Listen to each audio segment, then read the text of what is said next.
Hello दोस्तों, मैं हूं विष्णु सर। नमस्कार, नमस्ते, गुड मॉर्निंग। कैसे हैं आप? स्वागत है आपका एक बार फिर अपने प्यारे से YouTube channel the science Mitra YouTube channel पर। आज के वीडियो हमारा डायमेंशन पार्ट थर्ड, जिसमें हम पढ़ने वाले हैं डायमेंशंस की कुछ इंपॉर्टेंट टॉपिक्स, कुछ इंपॉर्टेंट कॉन्सेप्ट, कुछ इंपॉर्टेंट ट्रिक्स और साथ ही साथ में सॉल्व करने वाले हैं previous year questions. Second grade के हिसाब से जो डायमेंशन है वो बहुत इंपॉर्टेंट टॉपिक है, क्योंकि मैं पहले भी बता चुका हूँ कि इसमें से 3 सवाल आएंगे ही आएंगे। 2-3 सवाल का एवरेज हमेशा बना रहता है। और प्रीवियस ईयर क्वेश्चन करना ही केवल जरूरी या इम्पोर्टेंट नहीं है, कॉन्सेप्ट समझना उससे भी ज़्यादा इम्पोर्टेंट है। क्योंकि जब तक आपको कॉन्सेप्ट समझ में नहीं आएगा, फिजिक्स का आप कुछ भी सॉल्व नहीं कर पाएंगे। हमेशा पेपर में फिजिक्स आपको टफ लगेगी और आपके सिलेक्शन में हमेशा रुकावट बनेगी। तो संभव बेच के इस तीसरे वीडियो में आपका स्वागत है, जहां आपको मिलने वाला है जीरो से हीरो वाला लेवल। डायमेंशन पार्ट थर्ड में हम कुछ जो हमारी प्रीवियस क्लास हुई थी उसमें कुछ डायमेंशन रह गई थी, कुछ क्वांटिटीज के बारे में हमने जिक्र नहीं किया था कि वीडियो थोड़ा बड़ा हो गया था। उन क्वांटिटीज को इस वीडियो में हम शामिल करेंगे, उन क्वांटिटीज के बारे में पढ़ेंगे और उनके बारे में कुछ इंपॉर्टेंट क्वेश्चन जो प्रीवियस ईयर पेपर में आए हुए हैं उन पर डिस्कस करेंगे। ठीक है, साथ ही साथ में हम कुछ ऐसे कॉन्सेप्ट भी पढ़ने वाले हैं आज जो कि डायमेंशन के कॉन्सेप्ट पर ही बेस्ड है, बट उनका ट्रिक्स थोड़ा अलग है। उनमें अलग टाइप के क्वेश्चंस बनते हैं, होते वो डायमेंशन के हिसाब से ही है, लेकिन उनको करने का तरीका थोड़ा अलग है। और उनमें सीधे सीधे डायमेंशन नहीं पूछी जाती है, उनमें इक्वेशन बैलेंस की जाती है। ठीक है, तो आइए, ज़्यादा मैं वीडियो को लंबा नहीं खींचूंगा, उन क्वांटिटीज पे हम डिस्कस स्टार्ट करते हैं। ठीक है, तो लगभग लगभग मैंने 11th के सेकंड बुक तक की कुछ क्वांटिटीज थी, उन पर हमने क्लियर कर लिया था। आज कुछ रह गई है जिनको मैं थोड़ा डिस्कस करता हूँ। तो करते हैं स्टार्ट हमारी वीडियो को। देखिए, तो सबसे पहले मैं लूँगा विकृति को। भाई विकृति, हाँ क्या हुआ, हाँ सबसे पहले मैं लूँगा विकृति को। विकृति, ठीक है, इसको स्ट्रेन कहते हैं भाई, स्ट्रेन। अच्छा, ये डायमेंशनलेस नंबर है, यानी इसकी कोई विमा नहीं होती। ठीक है, डायमेंशनलेस। अच्छा, इसकी कोई यूनिट भी नहीं होती, इसलिए ये यूनिटलेस नंबर है। अच्छा, इस जैसे और भी कई नंबर्स है या कई क्वांटिटीज है जिनके ना डायमेंशन होती है ना यूनिट होती है, तो हम उनके बारे में भी थोड़ी बात कर लेते हैं। देखो, ठीक है, तो मैं उनके बारे में बात करता हूँ। सबसे पहले विकृति जो होती है वो अलग अलग टाइप की होती है। तो जिस भी टाइप की विकृति हो, जैसे अनुदैर्ध्य होती है, अनुप्रस्थ होती है, आयतन विकृति होती है। मैं तीनों के नाम लिख देता हूँ यहाँ पे, ठीक है। एक सेकंड देखिए, मैं इन तीनों के नाम लिख देता हूँ यहाँ पर। 3 टाइप की विकृति होती है, जो इन तीनों के नाम यहाँ पे आ जाएंगे। एक होती है आयतन विकृति, जिसमें आयतन में परिवर्तन होता है, यानी वॉल्यूमेट्रिक बोलते हैं इसको। ठीक है, वॉल्यूमेट्रिक। जो दूसरी टाइप की होती है वो होती है अनुप्रस्थ, इसको लॉन्जिट्यूडनल कहते हैं, ये लो। ठीक है, और तीसरी होती है वो होती है अपरूपण विकृति। अपरूपण विकृति, इसको शेयरिंग बोलते हैं, इसको शेयरिंग बोलते हैं, है ना। ये टाइप की विकृतियां होती है। ये तीनों ही जो होती है वो डायमेंशनलेस और यूनिटलेस नंबर होती है। अच्छा, इसके अलावा कुछ ऐसे भी क्वांटिटीज है जो कि डायमेंशनलेस या यूनिटलेस होते हैं, उनके बारे में भी मैं आपको बता देता हूँ, ताकि यहीं पे उनका जिक्र हो जाए और आपको पता लग जाए। तो इनमें जो सबसे पहला जो नंबर आता है ना भाई, वो आता है एंगल। एंगल यानी कोण, उसकी कोई यूनिट नहीं होती, कोई डायमेंशन नहीं होती। अच्छा, इसमें साइन थीटा कोस थीटा भी आ गया। हाँ, एक मिनट में इसको थोड़ा मिटा देता हूँ। इसमें कोणों में आ गया, साइन थीटा आ गया, कॉस थीटा, टेन थीटा, जितने भी थीटा है वो भी इसी में आ गए। अच्छा, इसके बाद जो दूसरा नंबर है वो था रेनॉल्ड्स नंबर। आप आगे पढ़ेंगे, रेनॉल्ड्स नंबर, रेनॉल्ड्स संख्या बोलते हैं इसको। ये किसी भी तरल के वेग को बताता है, ठीक है, कि वो किस टाइप का फ्लो है, लेमिनार फ्लो है या टर्बुलेंट फ्लो है, यानी धारा रेखीय प्रवाह है या प्रक्षुब्ध प्रवाह है। आगे बात करेंगे इस बारे में, ठीक है। तो इसको रेनॉल्ड्स संख्या बोलते हैं।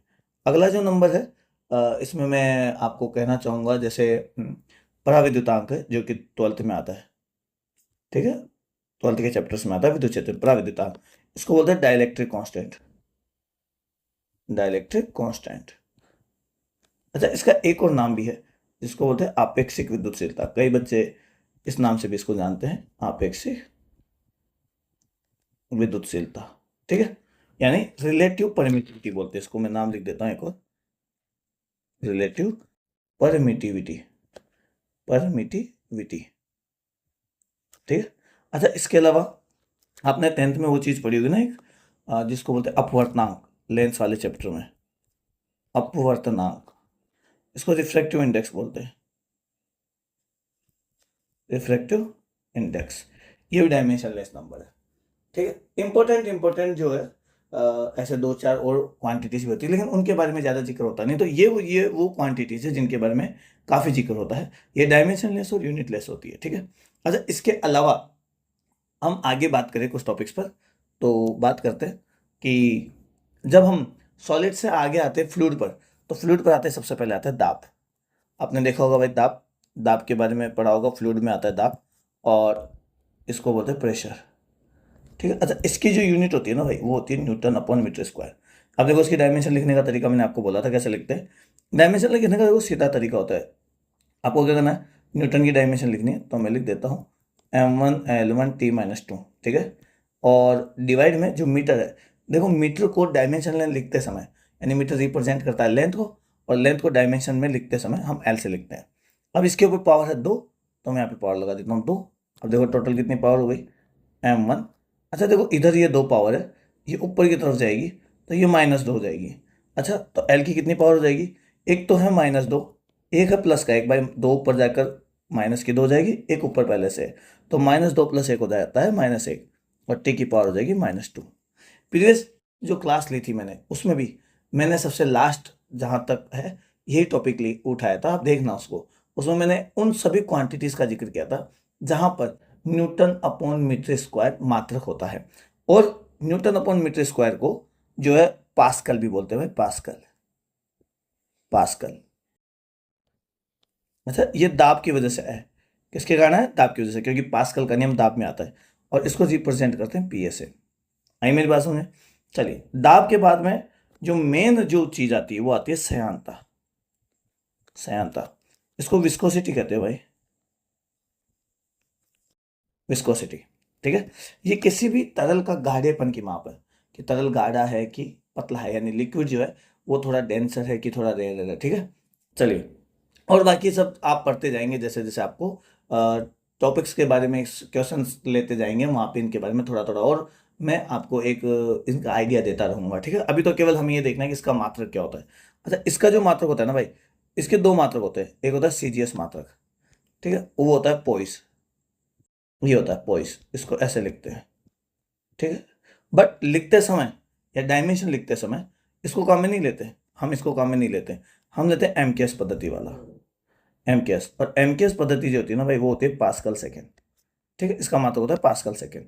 अब पास्कल की विमा आप ऊपर से उठा लीजिए, देखो, तो पास्कल की विमा होती है m1 l-1 t-2, और सेकेंड को मैं t1 से लिख देता हूँ। सेकेंड यानी टी से रिप्रेजेंट करते हैं टाइम को, और उसके ऊपर 1 पावर है तो 1, कोई पावर नहीं है तो 1 लिया जाता है, और ये हो गया m1 l-1। और देखो, ये -2 है, ये 1 है, -2 में से 1 गया तो टी की पावर -1। बस ये इसकी विमा हो गई। देखो, सीधा एकदम सरल सरल है। ठीक है। चलिए, कुछ और क्वांटिटीज के बारे में जिक्र करते हैं। तो अब कुछ और आगे बात करें इसे लिक्विड के आगे, तो लिक्विड में प्रेशर ज़्यादा इंपॉर्टेंट है, श्यानता ज़्यादा इंपॉर्टेंट है, ये ज़्यादातर पूछा जाता है। ठीक है। और एक आता है प्रस्थ तनाव, जो कि मैंने फर्स्ट क्लास में पढ़ाया था, फर्स्ट वीडियो था डायमेंशन का उसमें, क्योंकि ये क्वेश्चन आया हुआ है एग्जाम में, तो पहला वही उठाया था। लेकिन बाद में मैंने सारे कॉन्सेप्ट समझाने के लिए सबसे पहले ये सोचा कि सबसे पहले मैं आपको सारे कॉन्सेप्ट बता दूं, ताकि एक बार जब आप सारे कॉन्सेप्ट पढ़ लें और फिर जब आप क्वेश्चन करने बैठे तो आप फटाफट आंसर निकाल पाए। प्रस्थ तनाव, ये भी तरल का एक गुण है, इसको बोलते हैं सरफेस टेंशन। अच्छा, इसका जो मात्रक होता है ना भाई, वो न्यूटन अपॉन मीटर होता है। ठीक है। अच्छा, ये बल नहीं है भाई, आपका इसको न्यूटन की वजह से फोर्स समझ लो। अच्छा, एक चीज और बताता हूँ भाई, तनाव जो होता है ना, तनाव, रस्सी वाला तनाव, उसको टेंशन बोलते हैं। ये होता है टेंशन फोर्स, ये भाई बल है, ये तनाव बल है, ये बल है। सरप्लस तनाव जो होता है, सरफेस टेंशन, ये एक तरीके से बल का रूप कह सकते हैं, हम बल नहीं कहेंगे इसको। ये लिक्विड की जो यानी तरल जो होते हैं उसकी जो ऊपरी सबसे परत होती है, मुक्त पृष्ठ जिसको बोलते हैं, उनके अणुओं के बीच में लगने वाला एक तरीके का बल है जो कि एकांक लंबाई पे लगता है, यानी पर मीटर के ऊपर लगता है। ठीक है, आई मेरी बात समझे, जिसकी वजह से कोई भी तरल अपने मुक्त पृष्ठ को छोटा रखने का प्रयास करता है। मुक्त पृष्ठ क्या होता है, देखो भाई ये बाल्टी है भाई, इस बाल्टी में ये पानी यहाँ तक भरा है, तो ये जो सबसे ऊपर ऊपर दिख रहा है ना भाई, ये वाला पोर्शन, ये वाला पोर्शन, ठीक है, इसको जब ऊपर से देखोगे आप टॉप व्यू से तो ऐसे दिखेगा। बस यहाँ के अणुओं के बीच में लगने वाला जो बल होता है वो तनाव बल होता है। ठीक है, और बाकी हम थोड़ी आगे बात करेंगे। अब देखो भाई, तनाव बल जो होता है ना भाई, कौन सा, पृष्ठ तनाव, सॉरी पृष्ठ तनाव कहते हैं, तनाव बल तो रस्सी में लगता है। ठीक है, आगे बात करेंगे।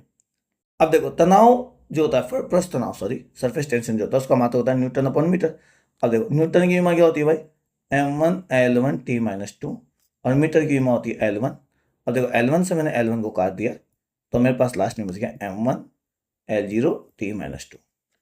आई मेरी बात समझे। चलो, जब हम थोड़ा सा ताप के ऊपर आते हैं, अगला जो चैप्टर होता है, मतलब सॉलिड से निकलते हैं हम फ्लूइड तक आते हैं, फिर फ्लूइड के बाद अंदरूनी जो गुण होते हैं वो पढ़ते हुए हम ये देखते हैं कि जब ताप में परिवर्तन किया जाए तो ठोस और सॉलिड, यानी जो फ्लूइड है, सॉलिड है, इनके जो गुण है वो बदलते हैं। वो जिस प्रकार बदलते हैं, जब हम उन गुणों को पढ़ते हैं तो सबसे पहले उसमें जो टॉपिक आता है भाई वो आता है उष्मा। सबसे पहला जो टॉपिक आता है वो आता है उष्मा। उष्मा यानी हीट, और हीट एनर्जी जूल में आती है भाई। ठीक है, जूल, जूल, जूल कार्य का भी मात्रक है भाई, कार्य का भी मात्रक है। ठीक है, यानी वर्क। अब ध्यान से देखना, जो जूल होता है ना भाई उसमें न्यूटन मीटर छिपा होता है, तो मैं यहाँ पे लिख सकता हूँ न्यूटन की विमा m1L1T-2, और मीटर की विमा में मैं ले लेता हूँ, मीटर को रिप्रेजेंट करते हैं हम L से, तो L1। अब देखो ध्यान से, कितनी बच गई भाई, विमा जोड़ू तो m1L2T-2, ये आपकी उष्मा का मात्रक हो गया है। ठीक है, उष्मा का विमा हो गया है, और इस तरीके से हम इसको लिख सकते हैं। अच्छा, उष्मा के बाद में जो आता है ना, एक आता है उष्माधारिता। आपको भी ध्यान सुनना, ये बहुत इंपॉर्टेंट टॉपिक है। ठीक है, उष्माधारिता कहीं पर सवाल में पढ़ोगे तो जरूर आएगा उष्माधारिता। इसको बोलते हैं हीट कैपेसिटी, हीट कैपेसिटी। ठीक है, हीट धारण करने की क्षमता, उष्मा धारण करने की क्षमता होती है। ठीक है, अच्छा, जो जनरली पूछा जाता है ना, उष्माधारिता नहीं, पूरा नाम बोला जाता है इसका विशिष्ट उष्माधारिता, यानी specific heat capacity. Specific heat capacity, इसकी डेफिनेशन के हिसाब से बात करूं तो किसी भी तरल का, सॉलिड का, कोई भी मटेरियल है, 1 डिग्री सेंटीग्रेड टेम्परेचर बढ़ाने के लिए आवश्यक उष्मा, आवश्यक हीट, कितनी हीट चाहिए 1 डिग्री सेंटीग्रेड टेम्परेचर बढ़ाने के लिए। जैसे मैं कहूँ कि जो पानी है उसका टेम्परेचर यदि आपको 1 डिग्री सेंटीग्रेड बढ़ाना है ना भाई, तो 4200 किलो, 4200 जूल कह सकता हूँ मैं, किलो नहीं, 4200 जूल एनर्जी पर केजी देना पड़ेगा आपको। यानी 4200 जूल एनर्जी दोगे 1 किलो पानी को, तो 1 डिग्री सेंटीग्रेड आपका टेम्परेचर बढ़ेगा। ठीक है, अच्छा आगे बात करेंगे, बाकी फिर इन चीज़ों को ज़्यादा लंबा नहीं खींचूंगा मैं, अभी विमाओं पे फोकस करता हूँ। ठीक है, इसका जो मात्रक होता है ना भाई, इसको आप सी से लिख सकते हो, सॉरी एस से लिखते हैं वैसे तो। ठीक है, एस से लिखते हैं विशिष्ट उष्माधारिता को। इसका जो मात्रक होता है वो होता है जूल पर केजी डिग्री सेंटीग्रेड, जूल पर केजी डिग्री सेंटीग्रेड। अब देखो इसकी यदि मुझे विमा लिखनी है तो कैसे लिखूंगा। अच्छा, सेंटीग्रेड तो लेते ही नहीं हम, केल्विन में लेते हैं, तो जनरली यहाँ पे सेंटीग्रेड की बजाय आप केल्विन भी लिख सकते हैं। ठीक है, अब देखो जूल में क्या क्या आता है, न्यूटन/टू मीटर, केजी यहाँ पे आ गया और केल्विन यहाँ पर आ गया। अब देखो न्यूटन में मैं लिख सकता हूँ m1L1T-2, मीटर में L1, केजी में, केजी एम से लिखा जाता है भाई, मास को बताता है ना, द्रव्यमान को बताता है, तो केजी की जगह एम लिखूंगा, पावर 1, और केल्विन में 1 पावर। अब देखो एम से एम को काट दिया मैंने, क्या किया मैंने, एम से एम को काट दिया, एक एक पावर थी। अब मेरे पास क्या बचा, एम बच गया 0, एल बच गया मेरे पास 2, टी बच गया -2, और केल्विन जो है ना भाई ये ऊपर चला गया तो के की पावर हो गई -1। बस ये आपकी विमा बन गई। ठीक है, मैं इसको सही तरीके से लिख देता हूँ, m0L2T-2 K-1। आई मेरी बात समझ। ठीक है, अच्छा, विशिष्ट उष्माधारिता के बाद में मैं बात करूं तो हम जैसे जैसे चैप्टर में आगे बढ़ते जाएंगे, वेव्स आएगा, दोलन आएगा, यहाँ पर जब हम जाएंगे तो यहाँ पर जो मेनली जो होता है ना वो ओमेगा होता है। ओमेगा के बारे में आपको पूछा जा सकता है। ओमेगा की विमा मैंने आपको बता दी थी, मैं दोबारा लिख देता हूँ। ओमेगा का जो मात्रक होता है वो होता है रेडियन पर सेकेंड। अच्छा, रेडियन की कोई विमा नहीं होती, तो हमारे पास जो सेकेंड बचेगा वही विमा में आएगा, और मैं लिखूंगा m0l0t-1। ये मैं पहले बता चुका हूँ, ठीक है। अब देखिए भाई, इनके अलावा जो एक्स्ट्रा पूछी जाती है ना भाई, वो पूछी जाती है 12th से रिलेटेड, यानी 12th के जो टॉपिक्स है उनसे रिलेटेड। उनकी विमाओं में जो आता है ना सबसे ज़्यादा, वो आता है, मैं आपको लिखना चालू करता हूँ, एक एक चीज़ बताना चालू करता हूँ। उनमें आता है सबसे पहले विद्युत क्षेत्र। देखो सबसे पहले आता है विद्युत क्षेत्र, तो यहाँ पे मैं लिख देता हूँ विद्युत क्षेत्र, ठीक है। अच्छा, विद्युत क्षेत्र है ना, यानी इलेक्ट्रिक फील्ड, इलेक्ट्रिक फील्ड। अच्छा, जो इलेक्ट्रिक फील्ड होता है ना भाई, उसका जो मात्रक होता है ना न्यूटन पर कूलम होता है, ठीक है। अच्छा, या मैं एक मात्रक और लिख देता हूँ, वोल्ट अपॉन मीटर भी होता है। अब यहाँ न्यूटन पर कूलम, वोल्ट, मीटर, ये देखो दो दो कैसे याद रखे भाई, तो ये तो थोड़ा थोड़ा तो याद आपको रखना ही पड़ेगा भाई, थोड़ा सा तो याद रखना है, ठीक है। अब आप कहेंगे सर फिर कैसे काम चलेगा, तो मैं बताता हूँ कैसे काम चलेगा आपका। आप न्यूटन पर कूलम याद रखो ज़्यादातर, मैं वोल्ट अपॉन मीटर भी बताऊंगा आपको, लेकिन अभी न्यूटन पर कूलम से हम काम निकालते हैं। तो देखो न्यूटन की विमा क्या होती है भाई, न्यूटन की विमा होती है m1l1t-2। अच्छा, थोड़ी कूलम के बारे में आपको बता देता हूँ। ये जो कूलम है ना भाई, ये कूलम, ये चार्ज होता है, और चार्ज में यदि मैं टाइम का डिवाइड दे दूँ तो करंट निकल के आता है, धारा निकल के आती है। तो क्यू को तो मैं नाप लूँ कूलम से, टी यानी टाइम को मैं नाप लूँ सेकेंड से, और करंट को मैं नाप लूँ एम्पियर से, तो कहीं ना कहीं मैं कूलम अपॉन सेकेंड को एम्पियर बोल सकता हूँ। ध्यान लिख देता हूँ मैं आपके लिए, कूलम अपॉन सेकेंड एम्पियर। अब ध्यान से देखोगे तो कूलम इक्वल टू क्या होगा, एम्पियर सेकेंड। तो कूलम को आप डायमेंशन लिखते समय, विमा लिखते समय आप लिखेंगे एम्पियर सेकेंड, ठीक है। चलिए, तो मैं यहाँ पे वापस लिखना स्टार्ट करता हूँ। ये लो डिवाइड, ये जो कूलम है भाई, इसकी विमा में यहाँ पे लिखूंगा एम्पियर सेकंड, तो एम्पियर का ए, क्योंकि विद्युत धारा तो कुल मूल राशि में आता है, तो एम्पियर का ए, और सेकंड का मैं लिखूंगा टी। सेकंड को कैसे रिप्रेजेंट करूंगा, टी से। अच्छा, इसके ऊपर पावर 1 है, तो यहाँ पे पावर क्या लगेगी, 1 लगेगी, और एम्पियर के ऊपर पावर क्या लगेगी, 1 लगेगी। अब देखो पूरी विमा कैसे लिखेंगे आप लिखेंगे m1l1 टी, आपके पास 1 यहाँ पर है, ऊपर जाएगा -1 हो जाएगा, पहले से -2 है, एक और -1 आ गया, दोनों जुड़ गए तो आपके पास बचेगा टी की पावर -3, और ए भी ऊपर चला जाएगा तो ए की पावर -1। ये आपका विद्युत क्षेत्र हो जाएगा भाई, ठीक है। अब थोड़ा सा खेल ये है कि सर ये वोल्ट अपॉन मीटर कहाँ से आया है, इसको भी मैं बता देता हूँ आपको। देखो जो विद्युत क्षेत्र होता है ना भाई, इलेक्ट्रिक फील्ड को इसे लिखते हैं, ये हमेशा होता है voltage divide by distance, voltage divide by distance, मैं डी से लिख देता हूँ। वोल्टेज को कहीं में नापोगे आप, वोल्ट में, और डिस्टेंस को कहीं में नापोगे, मीटर में। ये होता है भाई खेल, ठीक है। अभी बता रहा हूँ मैं आगे धीरे धीरे, ठीक है। विद्युत क्षेत्र हो गया। अच्छा, आगे देखो, विद्युत क्षेत्र के बाद में जो जनरली आपसे पूछा जाएगा विद्युत क्षेत्र के बाद में, वो पूछा जाएगा विद्युत फ्लक्स। इंपॉर्टेंट तो ये होता है भाई, ऐसे तो सारे इंपॉर्टेंट है, बट ज़्यादातर जो पूछे जाते हैं विद्युत फ्लक्स, यानी भाई इलेक्ट्रिक फ्लक्स। इलेक्ट्रिक फ्लक्स ये इंग्लिश वालों के लिए भी लिख देता हूँ साथ के साथ में, बाई लैंग्वेज हो जाता है फिर ये हमारा वीडियो। विद्युत फ्लक्स, इलेक्ट्रिक फ्लक्स। अच्छा, इलेक्ट्रिक फ्लक्स का जो मात्रक है ना भाई, वो होता है न्यूटन मीटर स्क्वायर पर कूलम। अब आप कंफ्यूज हो जाओगे, सर ये कैसे लिखते हो आप, बार बार अलग अलग मात्रक लिखते रहते हो, आपको फॉर्मूले याद है नहीं। फिर भी मैं कुछ कुछ फॉर्मूले आपको बता देता हूँ। देखो कोई भी फ्लक्स हो, चाहे इलेक्ट्रिक फ्लक्स हो कि विद्युत फ्लक्स हो, उसको लिखा जाता है, जैसे विद्युत फ्लक्स है ना भाई, तो विद्युत क्षेत्र को क्षेत्रफल से गुणा कर दो वेक्टर में, ई डॉट ए होता है विद्युत क्षेत्र यानी न्यूटन पर कूलम, क्षेत्रफल ए क्षेत्रफल को बताता है, क्षेत्रफल को मीटर स्क्वायर से लिखते हैं, तो न्यूटन मीटर स्क्वायर पर कूलम। अच्छा, विद्युत क्षेत्र है ये। चुंबकीय क्षेत्र होता तो आप क्या लिखते हैं, चुंबकीय क्षेत्र, और गुणा में लिख देते हैं एरिया।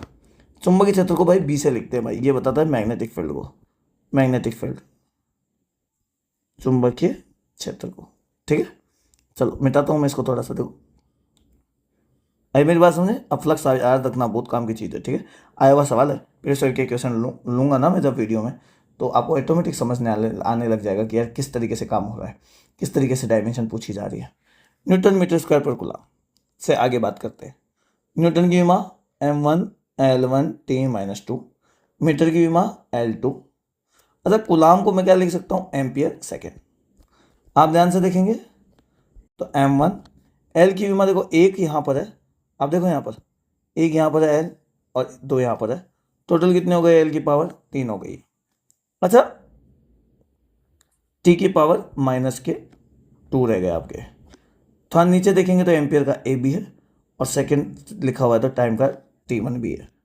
जब आप ध्यान से देखेंगे, वापस मैं उसी पेन पे ले लेता हूँ, तो मेरे पास हो जाएगा m1 l3। अब देखो ये 1 है भाई, ये ऊपर जाएगा -1 हो जाएगा, -2 और -1 मिलकर बनाएंगे टी की पावर -3। अच्छा ए और है अभी, ए भी ऊपर जाएगा तो ये बनेगा ए की पावर -1 और फ्लक्स की विमा हो जाएगी m1 l3 T-3 a-1। ये विद्युत फ्लक्स की विमा हो जाएगी। आई मेरी बात समझे। अच्छा इसका एक मात्रक और होता है भाई, वो होता है वोल्ट इंटू मीटर। अब कंफ्यूज नहीं होने का, विद्युत क्षेत्र होता है इलेक्ट्रिक फील्ड, इलेक्ट्रिक फील्ड क्या होता है वोल्ट अपॉन मीटर, और फ्लक्स क्या होता है वोल्ट इंटू मीटर। ये थोड़ा ध्यान रखना, ठीक है। चलिए और थोड़ी बात करते हैं। इसमें एक और जो पूछी जा सकती है वो होती है, जैसे मैंने अभी आपको कहा था आपेक्षिक विद्युतशीलता, तो वो पूछी जाती है विद्युतशीलता। अब वो निर्वात की हो कि माध्यम की हो, कुछ भी हो, परमिटिविटी बोलते हैं, परमिटिविटी। इसका जो मात्रक होता है ना भाई, वो होता है coulomb square divide by newton metre square. अब थोड़ा तो याद रखना पड़ेगा यार, इसका जो मात्रक होता है coulomb square divide by newton upon newton metre square, sorry coulomb square divide by newton metre square. जब आप इसे याद करेंगे तो आपको फायदा ही होगा, नुकसान कुछ नहीं होगा। लेकिन याद करने के बाद आपको बार बार 2-4 बार देखेंगे तो ऑटोमेटिक आपको याद आने लग जाएगी, विमा आसानी से लिख पाएंगे। काम बहुत जगह आएगा भाई, ये विद्युतशीलता होती है ना, इसको एप्सिलॉन नॉट कहते हैं और ये बहुत जगह काम आने वाली न्यूमेरिकल में, इसलिए थोड़ा याद ही रख लो तो बेटर है। सर कूलाम को क्या लिख सकते हैं, देखो विमा लिखते समय बात करते हैं आगे। कूलाम के लिए हम लिखते हैं एम्पियर सेकेंड। अच्छा देखो यहाँ पर स्क्वायर है भाई, तो इन दोनों पे मैं क्या लगा देता हूँ, स्क्वायर स्क्वायर लगा देता हूँ, या तो ब्रैकेट में लगा लो या एक ऐसे अलग अलग करके लगा लो, वो आपकी इच्छा है। न्यूटन को मैं न्यूटन लिख देता हूँ, मीटर को मैं मीटर स्क्वायर लिख देता हूँ। अब देखो मुझे विमा लिखनी है भाई, तो एम्पियर को A2 लिखूंगा, सेकेंड है तो इसको T से लिखूंगा और पावर 2 लगा दूंगा। न्यूटन की विमा होती है m1 l1 T-2 और मीटर की विमा यानी मीटर यानी फिर L और पावर 2। मीटर की विमा को L से लिखा जाता है। अब देखो थोड़ा ध्यान से देखोगे तो ऑटोमेटिक समझ में आएगा, और ध्यान से देख लो, यदि कुछ आपका छूटा हुआ है तो प्रीवियस ईयर की क्लास आप प्रीवियस क्लास आप आराम से देखिए, उसमें आपको पूरा बेसिक ढंग से समझाया हुआ है। लगातार क्लासें देखेंगे कि तो आपको फायदा होगा, क्योंकि हम हर लेवल में यानी हर क्लास में हम अपना लेवल बढ़ाते हैं, कुछ अच्छा करते हैं, मतलब थोड़ा सा ऊपर लेवल का सवाल लाते हैं, तो बेसिक से समझेंगे तो आपके लिए फ़ायदा है, ठीक है। अब देखो m जो है ना भाई, ये ऊपर जाएगा तो ये बनेगा m-1 हो गया। देखो मैं यहाँ से मिटा रहा हूँ इसको, अब L को देखते हैं भाई, L की पावर 1 है, ये 2 है, ये टोटल 3 हो गई। ऊपर जाएगी तो भाई L की पावर -3 हो जाएगी। चलो इस L को भी मिटाते हैं, ये पूरे ही मिट गया यार, क्या हुआ, ये लो। अब देखो T की पावर -2 है, ऊपर जाएगी तो +2 हो जाएगी, और अब टोटल मिला के हो गई 4, तो T की पावर +4 और A पहले से ऊपर है तो A की पावर 2। ये भाई साहब आपकी डायमेंशन हो गई विद्युतशीलता की। आई मेरी बात समझ में, ठीक है। चलो थोड़ी सी और आगे मेन बात कर लेते हैं फटाफट, ताकि वीडियो ज़्यादा बड़ा ना हो। अब आता है विभव, विद्युत विभव बोलते हैं इसको, है ना, पोटेंशियल, इलेक्ट्रिक पोटेंशियल। आई मेरी बात समझे, विभव। अच्छा इसका जो मात्रक होता है ना भाई, वो वोल्ट होता है, लेकिन वोल्ट है ना भाई डिराइव्ड क्वांटिटी, व्युत्पन्न राशि है। इसके जो फॉर्मूला होता है ना भाई, फॉर्मूला वोल्टेज का, वो होता है कार्य बटा आवेश, वर्क डिवाइड बाय चार्ज। तो कहीं ना कहीं वोल्ट जो है ना भाई, वो मिलके बना है कार्य बटा चार्ज, तो कार्य बनता है जूल से, तो मैंने यहाँ पे लिख दिया जूल। देखो यहाँ पे लिख दिया मैंने जूल, अरे क्या हो रहा है, ये जूल। वर्क को डिनोट किया मैंने जूल से। अच्छा चार्ज को मैं लिखता हूँ कूलाम से, तो कहीं ना कहीं ये आपका जो विभव है वो एक तरीके से हो गया न्यूटन मीटर। न्यूटन मीटर कैसे हुआ, जूल को मैंने कार्य रूप में लिख दिया न्यूटन मीटर में, और कूलाम को लिख दिया मैंने एम्पियर सेकेंड में। तो भाई साहब जो आप डायमेंशन लिखेंगे ना, आप ऐसे लिखेंगे, न्यूटन के लिए लिखेंगे m1 l1 T-2। m जो है ना भाई, वो आ गया मीटर का l m के लिए, और यहाँ पे हो गया 1 डिवाइड एम्पियर के लिए a और टाइम के लिए t, और पावर हो गई 1 क्योंकि यहाँ पे सेकेंड 1 है। और अब आपके लिए वैल्यू बन जाएगी m1 l2। अच्छा देखो एक यहाँ पर है, ये ऊपर जाएगा भाई डिनोमिनेटर में ना ऊपर जाएगा तो -1 हो जाएगा, और -2 -1 होके मिल जाएंगे t की पावर -3 a की पावर -1। भाई ये विमा बनेगी इसकी, विभव की विमा ऐसे होती है। ठीक है, चलिए थोड़ा आगे चले। चलिए अब देखो, विभव आ गया, विद्युत क्षेत्र आ गया, विद्युत फ्लक्स आ गया। अब जो मात्रक आपका बनने वाला है ना भाई, मेन इंपॉर्टेंट जिन मात्रकों की बात करते हैं, जिन क्वांटिटीज की बात करते हैं, जिन डायमेंशन की बात करते हैं, उसमें आएगा आपका चुंबकीय क्षेत्र। ध्यान से देख लेना भाई, अब ज़्यादा बचा नहीं है इसलिए। और दूसरी बात, अब इंपॉर्टेंट बस गए छोटी मोटी चीज़ें, वो यहीं पे कवर अप होगी। चुंबकीय क्षेत्र, इसका जो मात्रक होता है ना भाई, वो टेस्ला होता है। टेस्ला लिख देता हूँ, टेस्ला, एलन मस्क वाला टेस्ला, आपने कंपनी का नाम सुना ही होगा अभी, है ना। अब देखो, अब भाई टेस्ला को टी से लिखते हैं। ठीक है, अब बात ये आ गई कि ये जो टेस्ला है टी, ये तो व्युत्पन्न राशि है। अब टेस्ला से कैसे विमा लिखूँ मैं? तो देखो मैं आपको थोड़ा सा और बता देता हूँ टेस्ला के बारे में। टेस्ला के अंदर जो छिपा होता है, आप ऑटोमेटिक समझने लग जाएंगे इस बारे में। टेस्ला को मैं लिख सकता हूँ newton upon ampere metre, newton upon ampere metre भी लिख सकते हैं। अच्छा, इसका एक मात्रक होता है वेबर, WB से लिखते हैं, वेबर बोलते हैं इसको, है ना, वेबर बटा मीटर स्क्वायर। अच्छा, चुंबकीय क्षेत्र का नाम केवल चुंबकीय क्षेत्र ही नहीं होता, इसके और भी नाम है, वो भी लिख देता हूँ मैं। इसका नाम है चुंबकीय क्षेत्र की तीव्रता, यानी मैग्नेटिक फील्ड इंटेंसिटी, लिख देता हूँ मैग्नेटिक फील्ड इंटेंसिटी। अच्छा, इसके अलावा इसका एक नाम है चुंबकीय प्रेरण, याद रखो भाई, बड़े काम की चीज़ है। इसका नाम है मैग्नेटिक इंडक्शन, ये लो। अच्छा, मैग्नेटिक इंडक्शन के अलावा एक नाम और होता है, वो होता है चुंबकीय फ्लक्स घनत्व। अच्छा, इसका मतलब मैं इंग्लिश में लिख देता हूँ मैग्नेटिक, शॉर्टकट में लिख देता हूँ यार, काफ़ी बड़ा हो जाएगा ना, मैग्नेटिक फ्लक्स डेंसिटी, ये भी इसी के नाम है भाई। ठीक है, तो वेबर अपॉन मीटर स्क्वायर भी इसका मात्रक होता है, newton upon metre ampere metre भी इसका मात्रक होता है। ठीक है, चलिए अब मैं न्यूटन अपॉन एम्पियर मीटर से मैं विमाएँ लिख सकता हूँ, यहाँ से लिख सकता हूँ। अब आपको याद रखनी पड़ेगी। अब आप कहेंगे सर ये कहाँ से आया, तो देखो मैं एक छोटा सा फॉर्मूला बता देता हूँ आपको याद रखने के लिए। फोर्स का फॉर्मूला होता है ना, चुंबकीय बल का फॉर्मूला, वो होता है IBL। ठीक है, अब देखो मुझे बी की विमा चाहिए ना, तो मैं लिखूंगा फोर्स अपॉन IL, ये मेरा बी हो जाएगा। बी चुंबकीय क्षेत्र को बोलते हैं भाई। फोर्स को लिखूंगा मैं न्यूटन, आई को लिखूंगा एम्पियर, और एल को लिखूंगा मैं मीटर से। तो ये हो जाएगा मेरा न्यूटन अपॉन एम्पियर मीटर। आई मेरी बात समझ में? चलिए मैं मिटाता हूँ, देखो भाई इसको, ये लो थोड़ा सा मैंने मिटा दिया। अब देखो न्यूटन की विमा क्या लिखोगे आप, M1L1T-2। एम्पियर की लिखोगे आप A1, और मीटर को विमा लिखते समय फिर L से लिखोगे, ये भी लिखोगे L1। और अब देखो L1 से आपने L1 काट दिया, अब आपकी विमा हो गई M1L0T-2 और एम्पियर की पावर -1। ये भाई साहब इसकी विमा हो गई। चुंबकीय क्षेत्र की विमा आपको समझ में आई ना। अब देखो इसमें एक और इंपॉर्टेंट है, जो नेक्स्ट है ना, वो मैं ले लेता हूँ नेक्स्ट क्वांटिटी, वो है, अपन बात करते हैं चुंबकशीलता के बारे में। चुंबकशीलता, अच्छा इसको कभी कभी चुंबकीय पारगम्यता भी कह देते हैं, यानी मैग्नेटिक, मैग्नेटिक लिख देता हूँ मैं पहले, मैग्नेटिक परमिएबिलिटी, मैग्नेटिक परमिएबिलिटी बोलते हैं। अच्छा, जो काम वहां पर यानी विद्युत क्षेत्र में विद्युतशीलता करता है, यानी परमिटिविटी करता है, वही काम चुंबकशीलता चुंबकीय क्षेत्र में करता है, यही काम परमिएबिलिटी करता है। अच्छा, वहां पर उसको हमने एप्सिलॉन नॉट लिखा था, यहाँ पर अपन म्यू नॉट लिखते हैं, दोनों काम एक ही है। ये काम विद्युत क्षेत्र के लिए, इलेक्ट्रिक फील्ड के लिए, और ये जो म्यू नॉट का काम है ये मैग्नेटिक फील्ड के लिए। भाई मेरी बात समझे? चलो इसका जो मात्रक है ना भाई, वो होता है टेस्ला मीटर पर एम्पियर। अब आप कहेंगे कहाँ से है, तो मैंने यहाँ इसको फॉर्मूले से निकाला है भाई। ठीक है, वो फॉर्मूला आप जब आप पढ़ोगे ऑटोमेटिक याद होने लग जाएगा। ठीक है, अच्छा हेनरी पर मीटर भी होता है, हेनरी पर मीटर, H से हेनरी। ठीक है, लिख के देता हूँ मैं। अब प्रॉब्लम ये है कि यार हेनरी याद ही नहीं होगा, तो एक काम और करते हैं ना भाई, इसको यूज़ करते हैं, टेस्ला मीटर को, टेस्ला मीटर पर एम्पियर को। कैसे? आपने लिखा टेस्ला मीटर पर एम्पियर, बट टेस्ला को तो अभी आपने क्या लिखा था, न्यूटन। टेस्ला के बारे में पढ़ाया था ना अभी आपको मैंने, अभी जस्ट 2 मिनट पहले जब अपन चुंबकीय क्षेत्र के बारे में बात कर रहे थे कि जब टेस्ला होता है तो टेस्ला को जनरली मैं लिख सकता हूँ न्यूटन पर एम्पियर मीटर। अब ये जो मीटर है इसको मैं यहाँ पे लिख देता हूँ, ये जो एम्पियर है इसको मैं यहाँ पे लिख देता हूँ। मीटर से मीटर कट गया और मेरे पास वैल्यू आ गई न्यूटन पर एम्पियर स्क्वायर।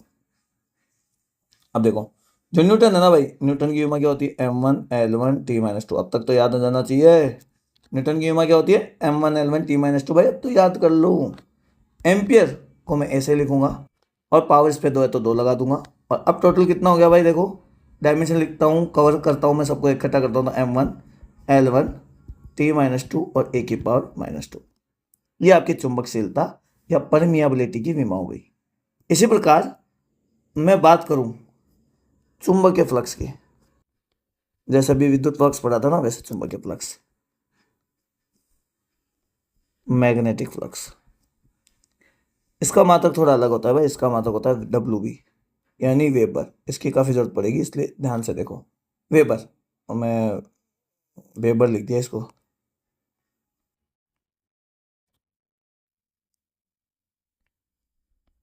वेबर WB से लिखते हैं भाई, है ना,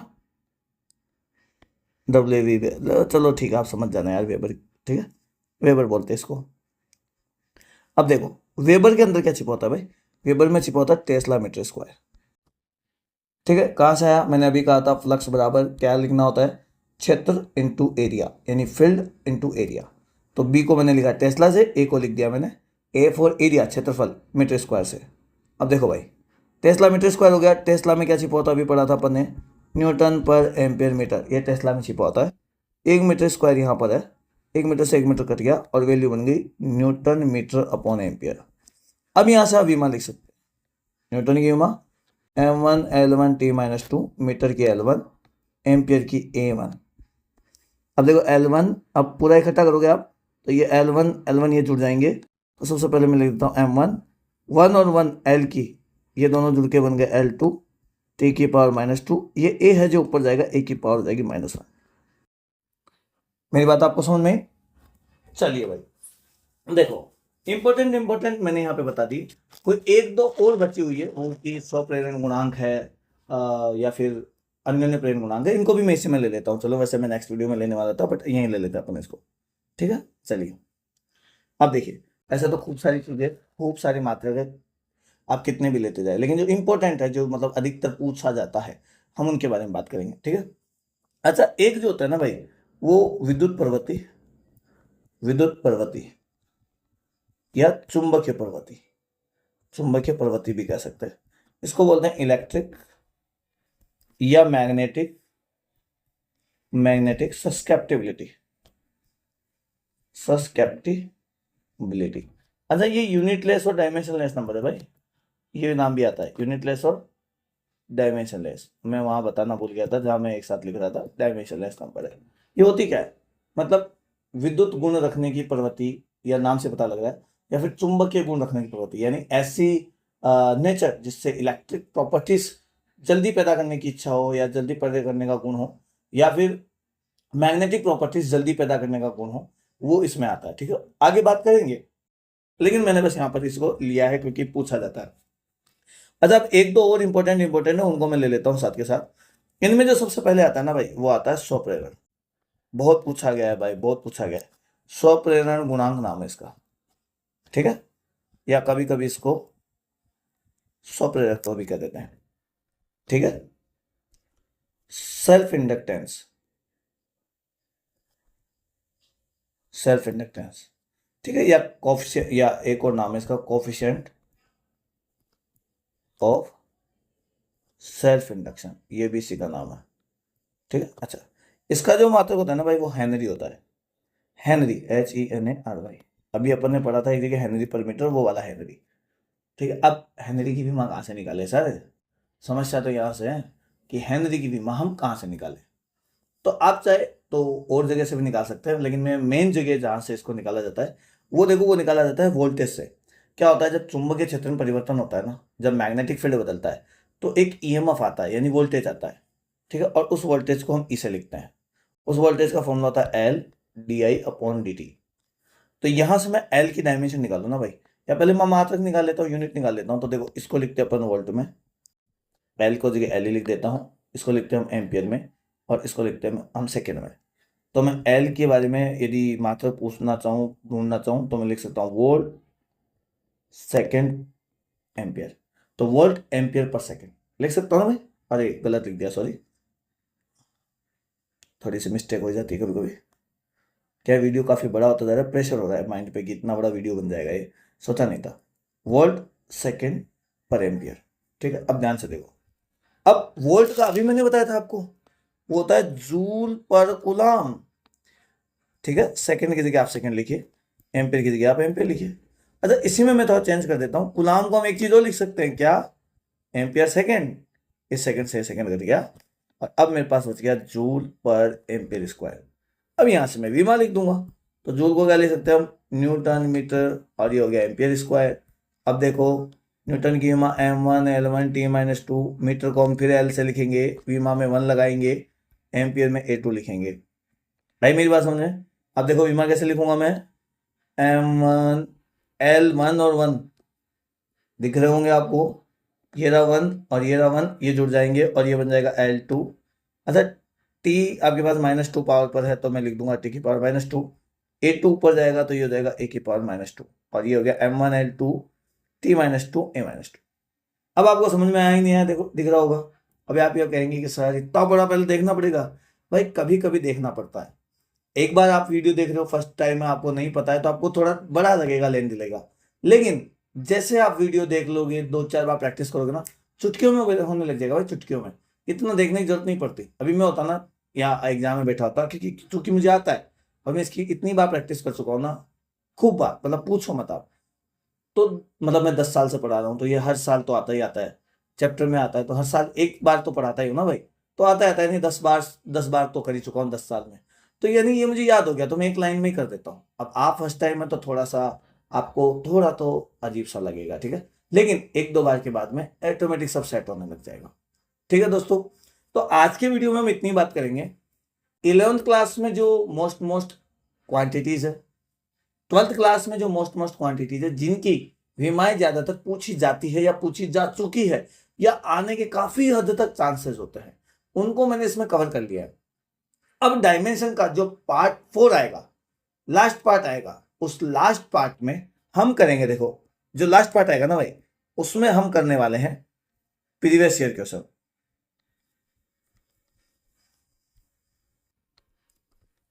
ठीक है भाई, ये करेंगे हम। अब आप कहेंगे सर ये तो आप कब से कहते आ रहे हैं। भाई मैंने पहले वीडियो में प्रीवियस ईयर क्वेश्चन लिए थे, लेकिन फिर मुझे लगा कि मुझे सारे कॉन्सेप्ट बताने चाहिए, क्योंकि वीडियो इसीलिए तो है, असंभव को संभव बनाने के लिए। सिलेक्शन नहीं होने से सिलेक्शन होने तक की जर्नी ही इस संभव बेच की खासियत है, इसको इसीलिए चलाया गया है भाई। इसलिए मैंने इसमें सारे कॉन्सेप्ट लिए, लगभग जितने कवर हो सकते थे मैंने कर लिए। अब जो कुछ बच भी गया है तो वो प्रीवियस ईयर क्वेश्चन में आ जाएगा, और प्रीवियस ईयर क्वेश्चन में हम बात करेंगे भाई कॉन्सेप्ट के बारे में, यानी कॉन्सेप्ट से सॉल्व करेंगे, इन्हीं कॉन्सेप्ट को हम बार बार रिवाइज करेंगे ताकि याद हो जाए। साथ में वहां पर बात करेंगे ट्रिक्स के बारे में, ठीक है भाई। पिछले 11-12 साल में, कितने साल के लिए, कम से कम 11-12 साल के जो पेपर है वो सॉल्व करेंगे। हर पेपर में 2-2 सवाल आते हैं, तो कम से कम हमारे पास हो गया 20 से 22 क्वेश्चन, इनको सॉल्व करेंगे।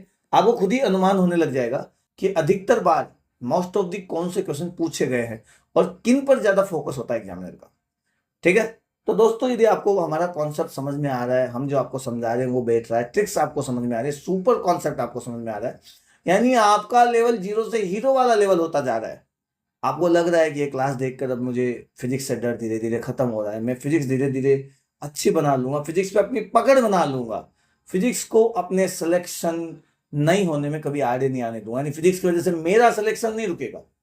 तो भाई लोगों, हमारी वीडियो को लाइक कीजिए और अपने दोस्तों को भी शेयर कीजिए।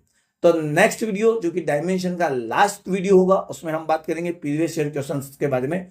तो हमारा लास्ट वीडियो देखना ना भूले, और मेरी रिक्वेस्ट है कि यदि आप लास्ट वीडियो देखते हैं तो उससे पहले पार्ट 1, पार्ट 2 एंड पार्ट 3 जरूर देखिए, ताकि एक एक बार आपकी आंखों के सामने से मोस्ट ऑफ दी क्वांटिटीज या most of the important topics है वो निकल जाए, ताकि आपको याद होने लग जाए, आपके दिमाग में एक इमेजिनेशन बनने लग जाए, आपकी एक पकड़ बनने लग जाए। एक अप्रोच अच्छी बन जाए, ताकि आप जैसे सुनेंगे आपको याद आएगा कि हाँ यार उस जगह सर ने बताया था। ठीक है, तो दोस्तों मिलते हैं नेक्स्ट वीडियो में। जब तक आगे दीजिए, जय हिंद जय भारत।